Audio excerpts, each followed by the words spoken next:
నాగర్ కర్నూలు జిల్లా మాది. రజక సంఘం జిల్లా అధ్యక్షుడు నేను.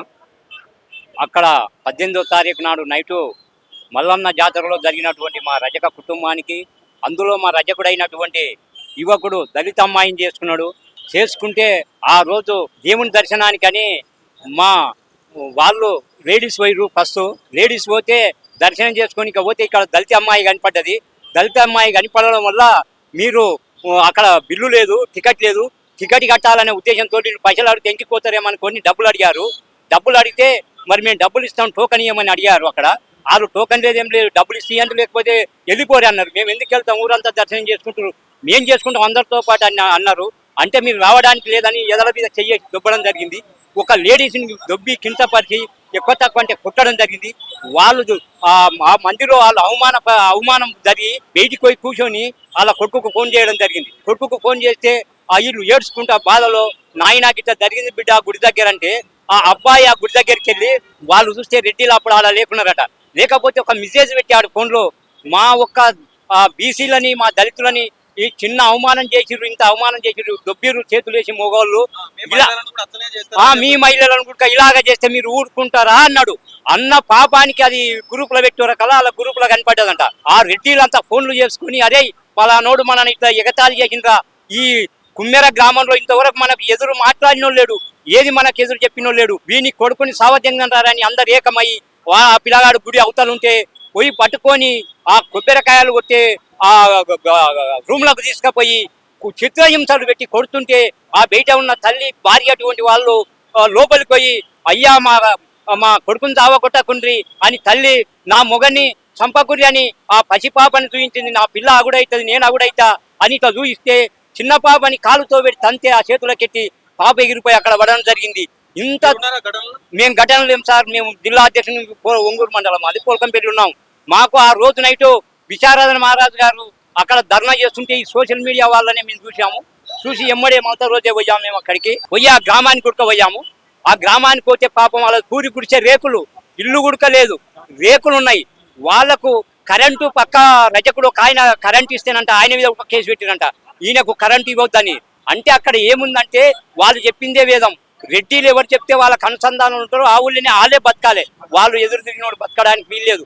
అందుకు ఈ ప్రభుత్వం యంత్రాంగం కూడా పాపం వీళ్ళు పోయి దరఖాస్తు ఇస్తే పోలీస్ స్టేషన్లో వీళ్ళ మీదనే కేసు చేసినట్ట, కానీ వాళ్ళ మీద కేసు చేయలేదు. అక్కడ ఉన్న ఎమ్మెల్యే అటువంటి వాళ్ళు, ఆ సర్పంచ్ పెద్దందారులు కాబట్టి ఇలా ఈ మన దేశానికి స్వాతంత్రం వచ్చి 80 సంవత్సరాలైనా మన డాక్టర్ అంబేద్కర్ గారు రాసిన రాజ్యాంగం వల్ల ఇలా మన బీసీ ఎస్సీలు కూడా ఎస్ఐలు ఉన్నారు, ఎస్పీలు ఉన్నారు, డిఎస్పీలు ఉన్నారు. కనీసం వీళ్ళు కూడా స్పందించే కార్యక్రమం లేదు.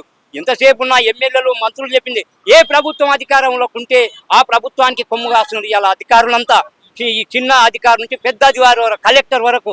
ఇవాళ అక్కడ కలెక్టర్ వచ్చి చూడలేదు, డిఎస్పీ వచ్చి చూడలేదు, ఎస్పీ చూడలేదు. ఎవరు ఉడకాలు ఓ టెంట్ వేసుకొని నిరాహార దీక్ష మన అంబేద్కర్ చౌరస్తాలో చేస్తున్నారు. మేము 2 రోజులు అక్కడనే ఉన్నాం. మద్దతు తెలియజేసి ఈరోజు హైదరాబాద్లో అసెంబ్లీ దగ్గర ఉడక దీన్ని తీసుకుపోవాలని కనీసం ఈ రాష్ట్ర ముఖ్యమంత్రికి మంత్రులకు తెలుస్తలేదా?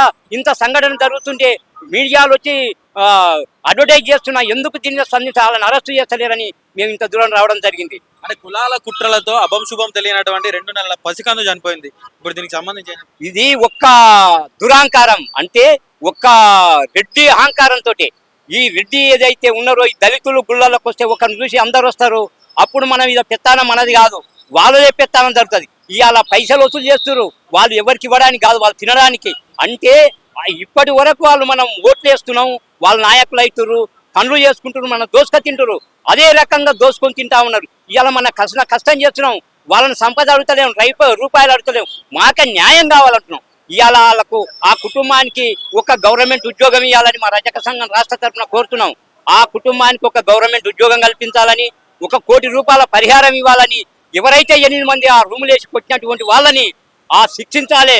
మీకో న్యాయం మాకో న్యాయమా? అదే మా దళితులు కానీ బీసీలు కానీ ఎవరినన్నా కొట్టుంటే 1 గంటల పట్టుకపోయి లాకప్పులు వేసి వాడు సంసారానికి పనికి రాకుండా కొడతారు. అవసరం అనుకుంటే చంపుతున్నారు, మనం చూస్తూ ఉన్నాం. ఎన్నో పోలీస్ స్టేషన్లో నానా హింసలు పెట్టి వాడు ఏటి పనికి రాకుండా కుంటుకుంటూ పోతున్నాడు ఆ పోలీస్ స్టేషన్ల ఇల్లు నుంచి. మరి మనకి ఇంత అన్యాయం జరుగుతుంది, వాళ్ళకెందుకు? మనం కనీసం అరెస్ట్ చేయమన్నాం, వాళ్ళకి న్యాయం చేయమన్నాం. ఈ న్యాయం చేయకుండా, అరెస్ట్ చేయకుండా ఈ పెత్తందారుల వ్యవస్థ ఎన్నాళ్ళు కొనసాగుతుంది అనేది నేను కోరుతూ, ఈ రోజు బీసీ ఎస్సీ మైనారిటీలు ఏకమై ఈ అధికారం వీళ్ళకి ఇస్తే ఎన్ని రోజులు ఈ అధికారం ఇచ్చినా వీళ్ళు మన మీద దాడులు చేస్తూనే ఉంటారు. రాబోయే కాలాల్లో అధికారం మనం తీసుకోవాలి, మన ఓటు మనం వేసుకోవాలి. డాక్టర్ అంబేద్కర్ గారు చెప్పిండ్రు, మనం కూడా ప్రజాస్వామ్యంలో ప్రజలకు అనుసంధానం ఉండి మనం వాళ్ళకి న్యాయం చేయాలి. ఈ రాజ్యాంగం వాళ్ళకు అనుకూలంగా రాసిరు. రేపు రాబోయే కాలంలో ఈ రాజ్యాంగాన్ని ప్రజలకు అనుకూలంగా కొన్ని సంఘటనలు తేవాల్సిన అవసరం ఉంది. మీ మీడియా వల్లనే ఇవాళ ఈ తెలంగాణ రాష్ట్రంలో ఈ మీడియా సోషల్ మీడియా ఉన్నబట్టే ఇవాళ మేము ఈ సామాన్య మానవుడు ఇవాళ బయట కనపడుతున్నాడు. ఇంతకుముందు 70-80 ఏళ్ళ స్వాతంత్రంలో గ్రామాల్లో ఎంత హింసలు ఎంతో కొట్టిరు, కానీ అప్పుడు ఈ మీడియా లేకపోవడం వల్ల అనగారిపోయి వాళ్ళకి తిరగలేకపోయారు.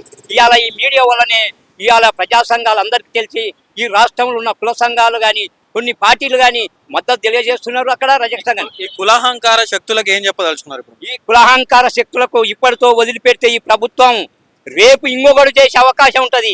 వీళ్ళని కఠినంగా శిక్షించి అవసరం అనుకుంటే అటెండ్ మర్డర్ కేసు కింద శిక్షించాలి, వీళ్ళని ఉరిశిక్ష తీయాలి, లేదంటే జీవిత ఖైదు చేయాలి. వేయకపోతే రాబోయే కాలంలో ఇంకో గ్రామంలో ఇది జరగడానికి అవకాశం ఉంది. అందుకు మేము ఈ రజక సంఘం తరపున రాష్ట్ర కమిటీ, జిల్లా కమిటీ అన్ని సంఘాలు కలుపుకొని దీని ఇంతటితో సహా వీళ్ళు దాన్ని అరెస్ట్ చేయకుండా వాళ్ళని పట్టుకరాకపోతే ఈ రాష్ట్రంలో అన్ని పార్టీ సంఘాలతో ఎన్ని పార్టీలు కలిసి వస్తే, ఎన్ని సంఘాలు కలిసి వస్తే దానికి రేపు 26 తారీఖు ఏమో అసెంబ్లీ ఉందంట. ఆ రోజు అసెంబ్లీ ముట్టడానికి కూడా మేము పూనుకుంటాము అన్ని సంఘాలతో కలిపి. ఇది ఒక పేదవాడికో న్యాయం, పెత్తందారికో న్యాయం జరగకుండా మేము మీ మీడియా అందరికీ ఇవాళ చిన్న చిన్న మీడియాలే వస్తున్నాయి. పాపం మనం చూస్తున్నాం ఇవాళ TV9, ABN ఇలాంటి టీవీలు ఛానళ్ళు రావడం లేదు. పాపం మనలాంటి వాళ్ళకు మన చిన్న ఛానళ్ళే సాయం చేస్తున్నాయి. అదే వేరే రెడ్డికి జరిగితే TV9, ABN ఎన్నెన్నో రకరకాల టీవీలు ఉన్నాయి, ఈనాడు ఇవన్నీ వచ్చి ప్రచారం చేసేది. ఎమ్మెల్యే ముఖ్యమంత్రి ఆ నాగర్ కర్నూలుకి వచ్చి అక్కడ యంత్రాంగంతా బలగాలనంతా ఏదో కొట్టుకపోతుంది, తుఫాన్ వచ్చే అన్నట్టుగా అడావుడి చేస్తారు. ఇవాళ ఒక పేదవాడికి, ఒక బీసీ, ఒక దళిత అమ్మాయికి అన్యాయం జరిగితే ఇవ్వడం రావడం లేదు, ఎవరు పట్టించుకోవడం లేదు. అందుకే అందరం ఏకం కావాలని మేము కోరుతూ మీరు ఈ అవకాశం ఇచ్చిన మీ అందరికీ ధన్యవాదాలు తెలుపుతున్నాం.